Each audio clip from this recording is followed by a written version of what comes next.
65% of what we do daily is out of our control. Sort of. A recent study done by several universities suggests that much of what we do every day is guided by habit rather than deliberate decision making. 2/3 of our day, we're just running on autopilot. We're just thinking with our dick.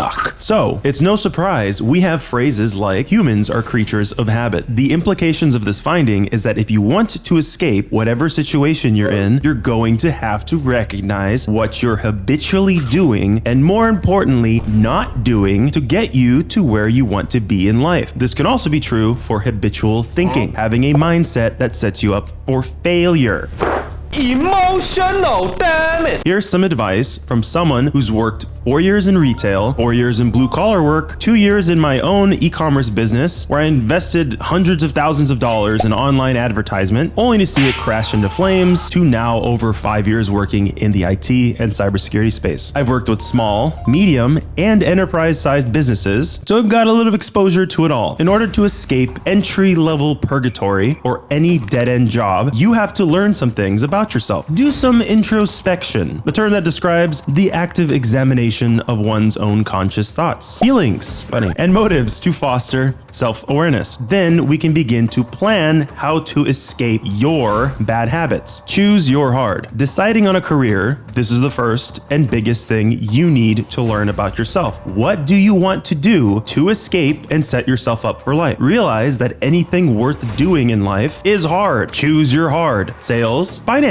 If you're watching this, it's probably cybersecurity. But what specific niche in cybersecurity? Without an end goal in life, we're just throwing shit at the wall and hope $100,000 a year just falls in our lap. What are you naturally good at? What are you truly passionate about when it comes to every available job on the planet? You might need to realize that none of these cybersecurity jobs are great options for you. You might actually enjoy being a long-haul truck driver more than working in an office, in and out of Teams calls, listening to corporate bullshit. I found I can tolerate a lot of bullshit early on in life. This brings us to the most important consideration with choosing a path. First, a word from the sponsor of this video, Coursera.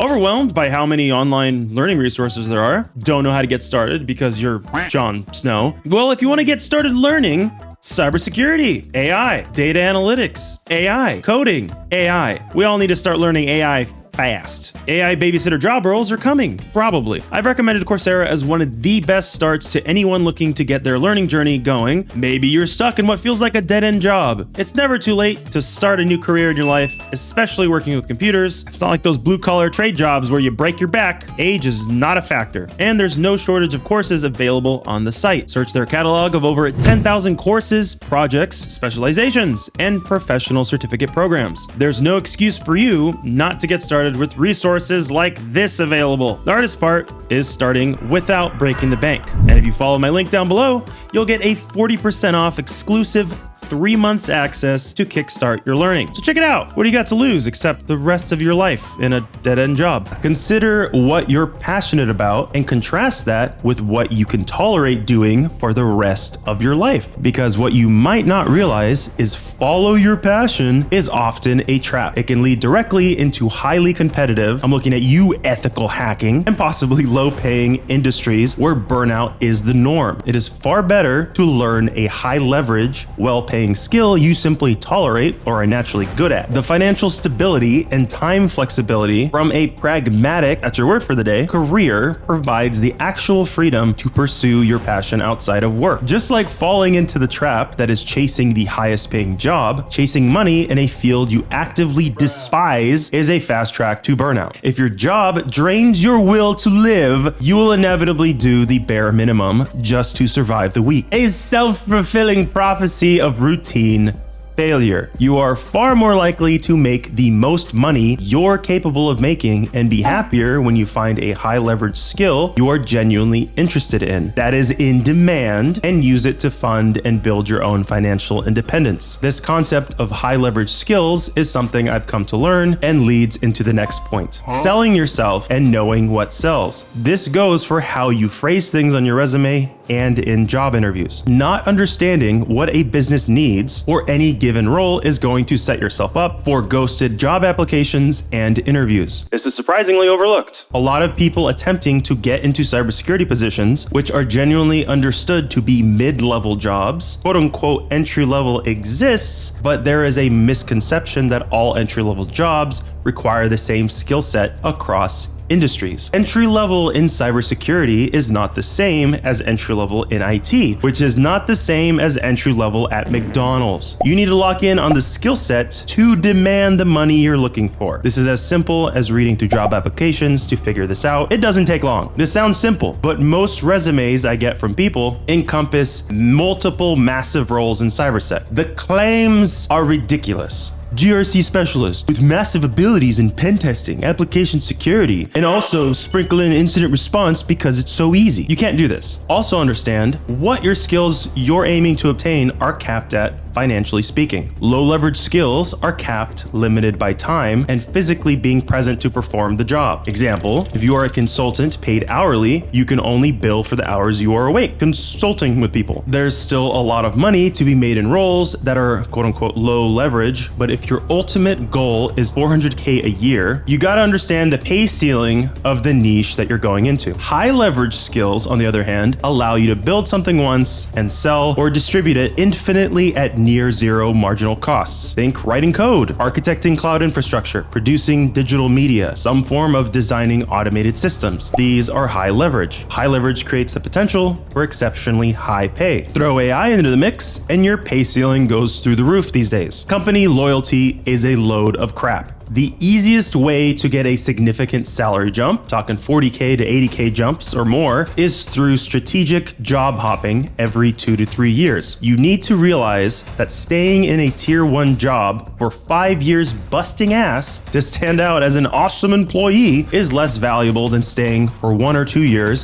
doing what you're asked to do and not much more, but spending your extra time, dare I say after work, learning advanced, highly specialized skills, possibly even hitting some certifications that you can leverage to get into the next pay bracket. Here is where habits need to die hard. If you're just going through the motions at work, clocking out, and then doing nothing really after work, you're going to be stuck where you're at. But also, what are you proving to your employers? That you're capable of what they hired you to do, nothing more. Why would that garner a promotion if there was one? Again, likely won't be as big of a pay bump as hopping companies, but that's still a pay bump. And if you want to job hop, you'll probably need to add on to your skill set beyond what you're currently being paid to do. Spending your 9 to 5 and 5 to 9 doing only what you know how to do will quickly find yourself in a bit of a prove it first paradox. You won't be handed the mid-level title or pay just based on tenure, how long you've been there. You have to prove you can already do the higher level work before anyone gives you permission to do it. And if you cannot convince your current employer to promote you or give you a raise, what hope do you have of job hopping?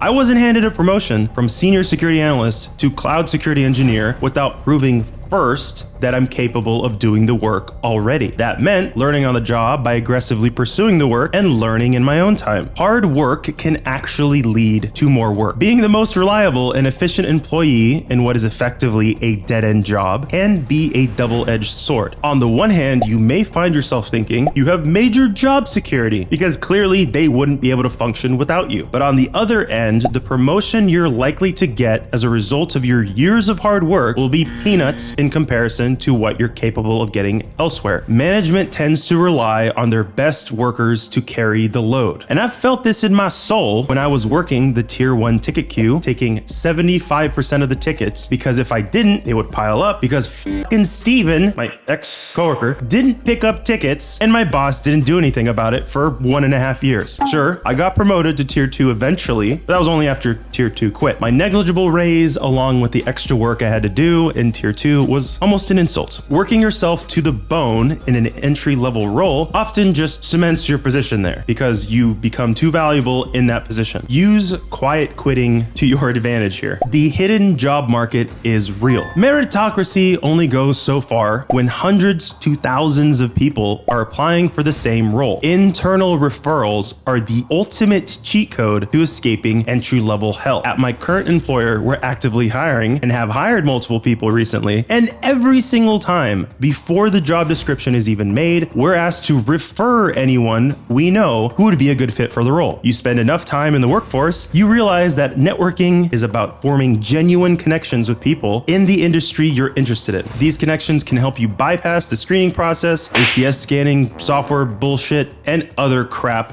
and get your name directly in front of a hiring manager's eyes. Here's what you should do to get out of entry-level hell. First, level up your skills after you identify what skills you need in the job you want. Second, use your job. Don't let your job use you. Do you have access to tools that you can poke around in? Do that.